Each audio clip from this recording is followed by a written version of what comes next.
What an amazing sight. I'm here in Uganda. We're at a hatchery. Catfish, tilapia. We've got some rice farming going on. You can see behind me.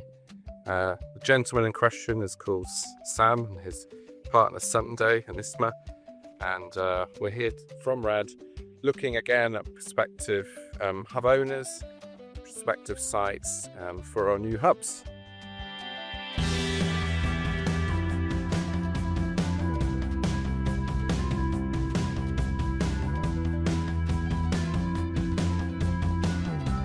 So welcome to this video.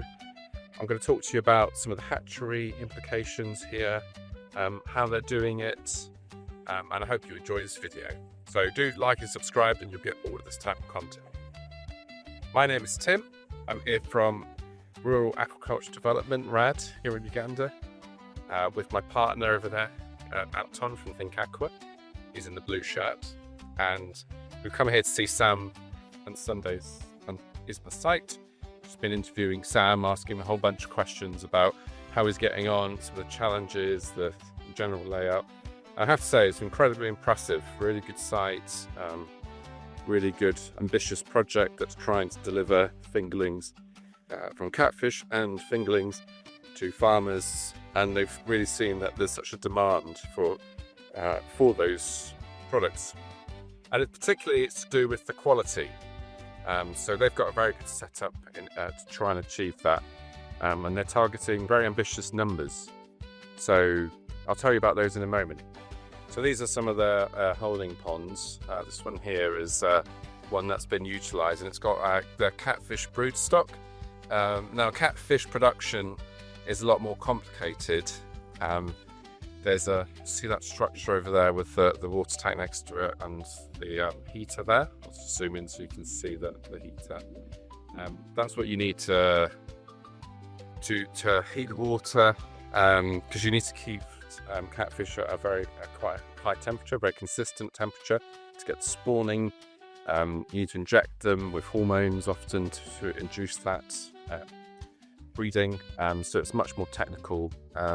I've never done catfish breeding. I know it's much harder than tilapia, which I'm much more used to, but they have their broodstock in here at the moment for the catfish, and they're targeting a large volume that they're trying to. Oh, I think I just saw a catfish pop up. You see it, the ripples?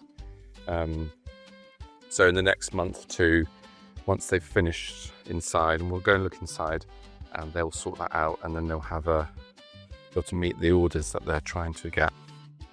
The tilapia part starts from here, so you've got your males and your females, and they'll be separated. Notice the very green water, which we like to see. Very good for tilapia because you get extra growth from the green, and you don't have to do much work to get that, and it reduces your costs. Not so important in a hatchery because you need to feed them really well. This is the water outlet and water control. But anyway, good to see, especially for breeding. So this is the pond that they're going to be breeding from, and they've got another 1,000 broodstock coming next week. I think it's this week actually. And then from next week, so that'll be 2 weeks from today. This is April 2026. Well, we're in March 2026 at the moment. They will get. They're targeting around 300,000 fingerlings per month of tilapia, which is very impressive. I mean, we have we're getting our production up, but we're not anywhere near that. These guys have got a lot of technical experience. They really know what they're doing when it comes to breeding. They've been doing it for years across the East Africa actually. So they'll put in their males and females in here. I think they said it was 2,250 females spread over the 3 ponds, so 750 per pond, and targeting a total of around 300,000 fingerlings. And they have orders already of 60,000, so they're going to do well. And he's quite right, because he said we've got orders of 60,000, even though we're targeting 300 for the month. But the reason we're doing that is because we don't want to create too much excitement. And this is right. If you let people know that you've got fingerlings, you have a problem where you want to meet demand, but you want to not disappoint people. So you have to be careful that you don't stir up fool's hope, as it were. So that's the tilapia part. It's very good. I'm pleased to see that they're going to do that. They're doing an interesting thing with cross as well. They're going to try and cross. So Uganda has different lakes. He was telling me about the different taste profiles. So fish from Lake Albert taste better. So I have not done that taste comparison. And then but this faster growing in other lakes. So he'll cross the two strains and try to produce a breed that brings the best of both worlds. So that's there you can see them talking. I'll just zoom in a bit. That's Sam and Anton and Isma in the back. Right, let's have a look at the catfish part, shall we? So the partners here, Iman and Sunday and Sam, they built this. This is the heart. You see the metal container there? So this is a boiler to heat the water, so that for that breeding that we talked about. And it will be powered by firewood. Now I can't see the. Must be the other side. Oh yeah, under there. So you put your wood in, you heat your barrel, and this acts to warm it all up. Your water. There is a small solar setup. They'd like to move that to solar totally at some point, solar heater, but of course it's expensive.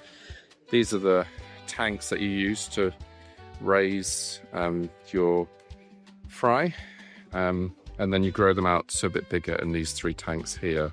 So between up to 3 grams in there, and then you use, it's not all totally finished, but you use oxygen and recirculating water to keep the oxygen levels high so that you can increase the quantity that you can get into these tanks. I think this is probably just for water control, this tank.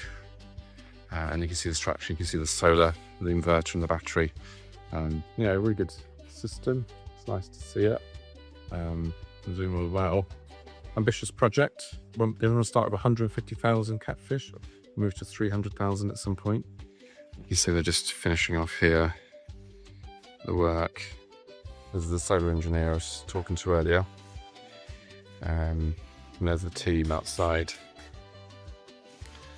Yeah, it's very good. Nice to see that they're doing both the catfish and the tilapia. Yeah, right. I wish them well. We're going to need to have a chat with them just about how we move forward. If there's a way that we can start collaborating. Are they interested? Are we interested? How can we? Is there areas of mutual overlap?